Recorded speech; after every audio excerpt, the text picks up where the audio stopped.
Kiki Farel bela Tamara Tiasmara usai dikritik pose tersenyum di tengah duka. Kiki Farel pasang badan untuk sahabatnya, Tamara Tiasmara yang kini dihujat publik karena pose fotonya di tengah duka meninggalnya sang anak. Tamara Tiasmara ramai dihujat lantaran pose tersenyumnya bersama Kiki Farel dan rekan artis lain ketika di acara tahlilan kepergian anaknya, Dante. Kiki Farel memberikan pembelaan melalui unggahan di akun Instagram pribadinya. Warganet ramai mengkritik penampilan Tamara yang dinilai seperti baik-baik saja dan sumringah, di tengah duka meninggalnya Dante yang ditenggelamkan kekasihnya sendiri.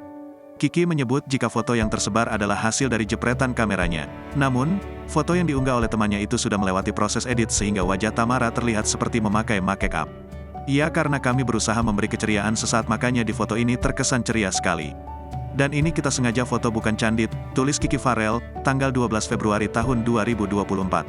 Ia menambahkan jika kehadirannya bersama rekan artis lain untuk memberikan hiburan sebagai bentuk dukungan.